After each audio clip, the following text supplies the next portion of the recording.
So now that we have received the mid-season comic for Operation Dread Factor, that means the next major piece of lore content we are going to receive is in Year 8 Season 3. And with this season being set in South Korea with a new South Korean operator, and we did learn in the mid-season comic that the Rainbow training facility in South Korea, going by the codename of Tower, is going to make an appearance in the lore this season, I thought now was the best time where we brush up on the lore of both Vigil and Dokkaebi. Now this video is going to be focused on Vigil, I will be making one for Dokkaebi soon, but considering the next operator is Korean, then I think it makes a lot of sense to brush up on the lore of our current Korean operators, since there's a high chance that they're going to play a part in the lore next season. So as always, if you do go on to enjoy this video, be sure to subscribe since we're trying to hit 100k by the end of the year. Drop a like on the video, and be sure to drop a comment, let me know your thoughts, because it helps with the algorithm. And without further ado, let's get into this. So we're going to be focusing on Vigil, whose real name is Cho Kyung-hwa. Although Vigil is part of the special forces in South Korea, and he is represented by the flag of South Korea, Vigil was actually born in North Korea. We know that he doesn't remember a lot about his childhood, and a lot of the stuff on his record is redacted, but we do know at a young age his family decided to flee the oppressive country. Now this is not an easy decision to make, and it is a very dangerous journey. There's a chance that you won't make it, and there's a chance that you will be caught trying to flee. But in hopes of a better life elsewhere, Vigil, his brother, and his parents will attempt to flee to South Korea. Now in order for this to work, there had to be no mistakes, and this is when everyone Vigil looked up to at a young age told him that if he stepped out of line or showed any strange behavior, it would get them caught. This caused Vigil to have to grow up fast and basically be a stone to the outside world. He pretty much had to be. It was a life or death situation. Now this journey to South Korea wouldn't be easy, and it didn't go as planned. It's said that during this harsh journey, Vigil's older brother would drown in a river when they were trying to cross it. Still grieving from the loss of his older brother, Vigil and his parents would still continue the journey to South Korea. At some point, they would take shelter in a safe house for over a month with other defectors. This is where they would stay whilst they wait for a train ride, which will get them further on their journey. Unfortunately, some of the other defectors will get caught around this time, but luckily Vigil and his parents remain safe. Seemingly near the end of their journey, however, his mother would grow sick. This is when Vigil's father had to make the harsh decision of leaving his wife behind and taking his son to South Korea. It is said there is a point that Vigil's father told him not to cry, as to not alert nearby armed patrols. Despite all of this, Vigil and his father would successfully gain asylum in South Korea. However, due to the losses they had suffered, it was not the life they envisioned. All of this would take a toll on his father, who would eventually take his own life by throwing himself in front of a moving train. After losing his brother, his mother, and now his father, Vigil was alone. However, he would never show his emotion and still remain a stone to the outside world. However, with Vigil now having asylum in South Korea, things were starting to look up. He was adopted into the Hwa family, who felt it was best that he forgot his past, giving him their surname and hopefully trying to set him up for a brighter future. He grew up in a system full of rules, and it gave him a reason to be stoic. It forced him to follow orders. During his time growing up, it would show that his trauma did have an effect on him and was said to be a slow reader. However, he would eventually catch up and show great improvement. During the end of his education, it showed that he gravitated towards electronics and electrical engineering. Wanting to use his talents and contribute to the country that took him in, he decided to enter the South Korean Navy. This is where he would prove himself as an exemplary sailor. He would earn himself a berth in the ROKN UDT/SEALs, passing with distinction and becoming an exemplary operator in radar systems and stealth technology. Due to his glowing record and skills, he was handpicked to join the 707th Special Mission Group, White Tigers, where he would partake in unconventional warfare missions. He would quickly prove to be quick and lethal at the job. Information about his past would be kept secret from his fellow soldiers in the hopes of giving him a fair chance with his colleagues. During a joint training exercise with the United States Navy SEALs, Vigil would meet and be trained by someone called Craig Jensen. This man also goes by the alias of Blackbeard. And in 2017, South Korea was given the opportunity to send 2 of their best soldiers into Rainbow. Vigil was at the very top of this list. He would join Rainbow, and as well as this, he would be joined by a fellow 707th operator, Grace Nam, also known as Dokkaebi. Now not only was Vigil a great addition to the team, he was also given the task to make sure that Dokkaebi stays on her best behavior. However, at the start, Dokkaebi does suspect that Vigil was there under direct orders from Major General Ku, and that is something we'll learn more about in the lore of Dokkaebi. But basically, she thinks General Ku sent Vigil there to basically spy on her and compromise her position on the team. And as well as this, around this time, it seems like Rainbow will establish a new training facility in South Korea going by the codename of Tower. Vigil would use a device known as the Electronic Rendering Cloak, also known as the ERC7. And this gadget will have an evaluation by Blackbeard, Pulse, and Echo. And here is what Blackbeard had to say about it. Due to previous commitments, my bud Vigil couldn't make it to the ERC7's evaluation, so there was a bit of jockeying for position on this eval. Mira, Harry, and whoever else should meet up and figure out how to handle this situation in the future. No harm done, just a crowded room. I was happy to have Pulse and Echo's technical input on a device device that, frankly, I find kind of baffling. Sure, it's effective, just a bit flashy and overcomplicated for my tastes. Vigil has some ideas about cloaking for real space. I've attached his research on some wild stuff about cephalopods and visual appearance modulation. Pretty cool, but that's a future discussion. For this evaluation, we tested the ERC's function in disrupting cams and scans like the EE1D. You'll see from the data that the ERC7 is doing fine. Any adjustments would likely be minor. I've locked it up until Vigil gets back though. I know exactly what kind of adjustments Lion would make to it. And that is Blackbeard about Vigil's gadget, the ERC7. And now here is a psychological report that Harry gave on him when he joined the team. Specialist Vigil had a tumultuous childhood. Much of it is lost to him, and what he remembers is precious. I assured him that my role isn't to pick apart his past or dredge up events that would unsettle him, though of course, I'm always here should he or any of our operators need me. I explained that my role is to shape a cohesive team. Everyone fits in some way, and it's up to me to piece it all together. Preservation of anonymity drives everything Hua does. He's uncomfortable with me recording our conversations, and that a notification on my phone revealed our meeting time. He's equally anxious in social situations. It's difficult to tell if he has a strong self-concept or an utter lack of one. What is apparent is that Hua can't let anyone in, which means he's often trapped alone with his own thoughts. I wanted him to have a clear picture of who he was, at that moment in my office. To see himself not just as an elite operator or a small child who lost his family. So I suppose he may not have understood where I was going when I asked if he liked Saturday morning cartoons. We ran through a casual series of likes and dislikes, ranging from quiet contemplation to free association. He was uncomfortable, but he humoured me. As he relaxed, some of his own answers caught him off guard. From discussing breakfast cereals and the realization that he doesn't know how to ride a bike, he was able to relate a memory to me. He described how the scent of hot soup triggered a vivid image, a woman who he assumed was his mother, smiling and handing him a bowl. His face softened, and for a moment, he was home. I've encouraged Hua to carry on these associative exercises throughout the day. I know various members of Rainbow have reached out to him, and while there are indications he respects them,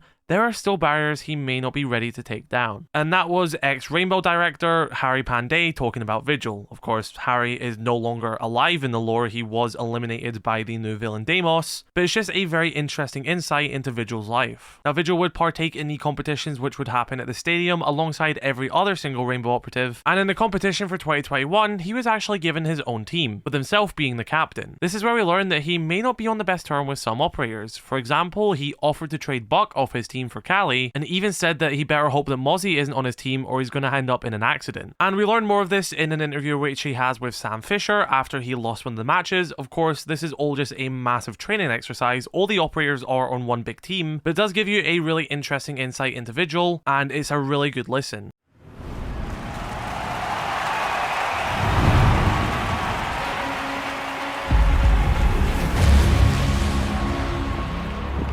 That was your last chance to turn this thing around.